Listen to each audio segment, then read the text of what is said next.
Howdy ho, Maplers, and welcome to my latest mistake. I mean, my latest character project, Khali. Yeah, I know I said I was going to work on 5 T75s to get the Legend of Legends 2 achievement, but Khali kinda stole my heart while I was leveling her to 250, and I really wanted to make this character something that I could actually play post 250. So I decided to maybe fund it a little.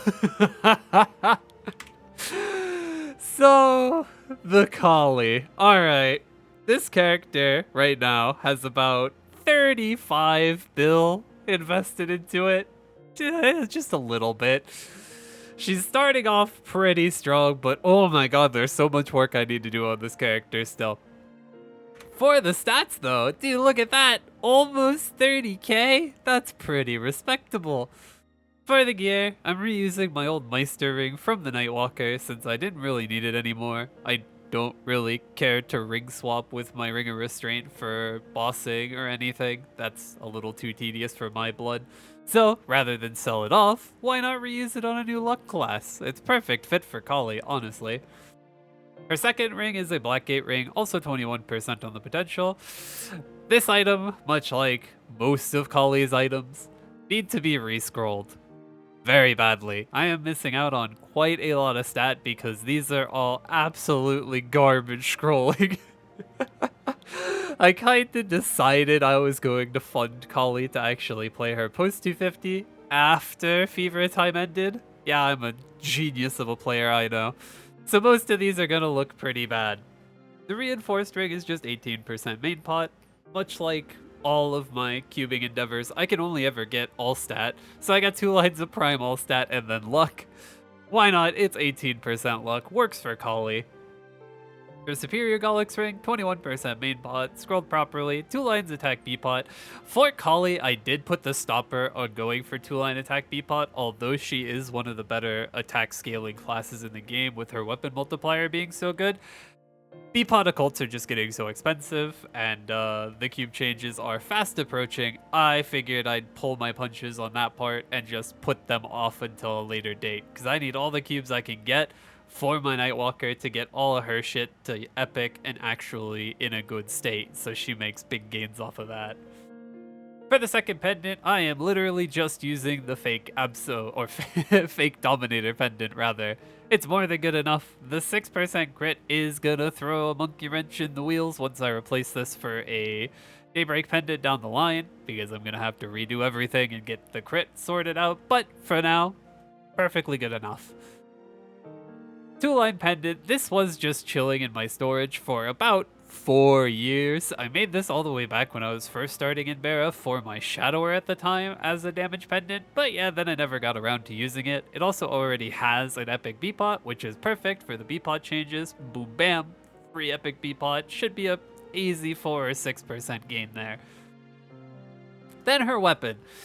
It's kind of settled on the main pot. Attack 13, boss 30, great lines, luck 10%, and not so great line. But they're 3 usable lines. Beggars can't be choosers. This character was already on a massive budget, so got pretty lucky there. It does have a magnificent hill on it for 4% boss damage, which will in the future get replaced when I have a more ready source of good mag souls. It's good enough for now. 4 bosses, 4 boss. For the belt, just 15% luck. Got it nice and easy, didn't take too long. Then for the hat. Alright, so you know how I said 35 bill was invested in this character? I kinda lied. This hat alone, my absolute worst item I've ever fucking made, ate about 30 bill worth of solid cubes just to get a settle main pot. I hate it. I don't like it. But it's what I got, and it's -2 and 6%, so fuck it, it works. It's also 20 star, because this was originally my Nightwalker's hat. So it'll be an easy 22 in the future, I guess. Copium. Then for the Twilight Mark, again, I can only roll fucking all stat. 2 lines prime all stat and luck. 18%, it's good enough. Flame, good enough. Scrolling, sucks, I need to fix it. Same with the Papulatus Mark. 18% luck, flame, good enough. Scrolling, sucks. It's only missing 2 slots at least, so this one will be easy to fix. Also got really lucky with this. Got 13 attack on reveal. Hell yeah for luck. And then the top, these I did buy after Shining Star Force ended. I realized, oh shit, I should have made my gear for Khali during Shining Star Force, but didn't. But they were relatively easy, 17 stars. 2-line prime luck on the main pot, so effectively just 18% like most of the other items, and the B pot's just a flat line of luck. These are actually scrolled properly though. Yay! One less item I have to worry about. And then the pants, 15% only on the main pot, but the flame is quite nice, 56 and 6, with secondary stat on there as well. Big pog. 15% probably good enough for this character. Just like the Angelic Buster, I don't think she's going to be pushing into like hard boss solo territory like my Nightwalker is. So having her be settled on like 2-line prime or 3-line uniques is more than good enough. Once we get 6 job, that'll probably be enough of a push to get her into some of the early hard bosses for solos as well. And then the Absos. Oh, the train wreck of Absos. These need so much work. Oh god, they're so ugly to look at. I think I 100% traced these, or maybe it was 70% traced. 2 lines of luck on the main pot though. Attack on the B pot, got quite lucky. Again, using one of our Allura roids. 15% luck on the main pot. I need to re-scroll this. It's 100% attack scrolled. It's pathetic. It's horrible. But I got lucky with the B pot. Yeah. Gloves, I still need to tier to legendary. I've been trying for the last 3 weeks, and they still don't tier. I'm not mad, just disappointed. Needs a B pot as well, but I'll be getting that next week when my Legion shop resets and I can get another free Legion scroll from it. Oh, please tier up. Shoulder also needs a B pot, same situation as the gloves, and needs to be re-scrolled. 17%, good enough. Earrings. So, I didn't know I didn't actually make stat earrings for this character until after I finished leveling it to 250. This was the last item added to my list for Khali's damage gear. I don't know why it just slipped my mind that I didn't make a superior Gollix earring for this character. Maybe it was because my tradable, or my transferable rather, 250 set includes superior earrings as part of the Mesa gear, but yeah, that just didn't happen, so bought these off the auction house just the other day. It was pretty decently priced, 6 bill, a little high, but it does have prime attack on the bonus pot, and I managed to get 32 flat luck in like 10 flames. So it's pretty nice. For the emblem, actually got very lucky during the emblem and weapon, or not emblem and weapon, it was just emblem DMT. Got 2 lines attack and 9 crit. 9 crits, not great, but it does lessen the amount of crit I need in my link skills. For the B-pot, same as most things, I'm just not gonna bother re-rolling it until the bonus pot changes in the future. That way I can get possibly 6, maybe 9 attack. Wishful thinking. Crystal Vent Dispatch, because, of course, class released after potable badge removals. This is my best in slot until I get 7-day Monster Parker or Genesis. Budget level 200 title for Khali. And the weapon.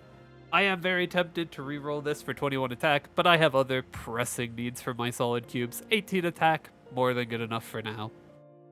The cape, I need a Violet Cube sale, desperately. My Nightwalker's cape is 5 lines of luck %, which will go onto this character as soon as I get a Violet Cube sale and my Arcane cape is usable. Please, Nexon. Violet Cubes. Let me not be MVP bronze. And then, like I showed, the heart. It's a catastrophe. Oh god, the look. But yeah, this is a new project here. There is a bit of a problem with Khali though. She doesn't have drop gear, like at all.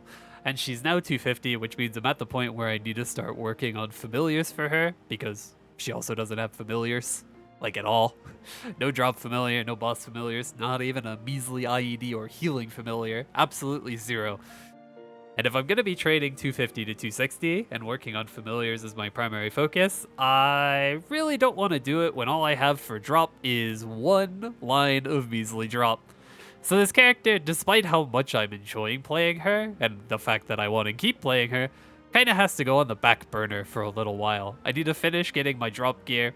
I need to get drop and luck on the Awake ring, need to tier up the Tenebrous ring, get drop and luck there. Maybe if I'm giga lucky, I'll get 2 lines of drop. And then even farther in the future, I need to start filling out other accessory slots with drop rate as well.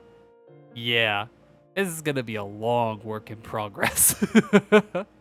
I'm kind of running into this issue with my Angelic Buster as well, where she finally has most of her drop pieces, but she still needs an eye, a face, and an earring to fill out her set so that she has 100% Mesa obtained and drop rate on all the other items.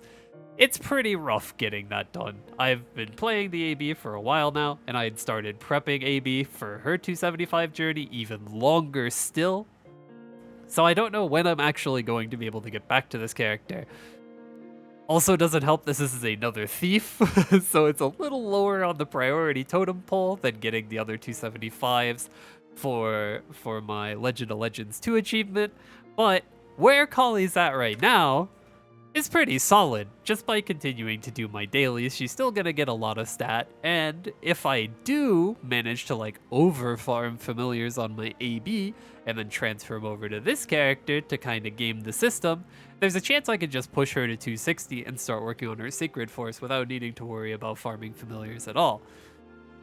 Kinda wish I didn't have to worry about farming familiars at all, but familiars are kinda broken, so you can't really ignore the system. But that's where we're at for Khali. Right now, she should be just about to the point where I can do normal will and normal lucid within like a 15-20 minute time frame, which is right on the cusp of where I like my bosses, especially for bossing mules. But again, she doesn't really have any drop rates, so her gains from that bossing is pretty much just the crystals and reg server crystal values, Keck hands. Ideally, I'd like her to be another daily bosser, just like my Nightwalker, Nightlord 0, and AB, but she needs drop rate before she can do that, and when she gets that drop rate, that'll accelerate my cube income quite a bit, which should hopefully accelerate future characters that I waste Mesa on. Smile. But that's what we're working with Khali. She is an absolute fuck ton of fun. Dude, if you guys haven't given Khali a shot yet, please do. She's a ton of fun.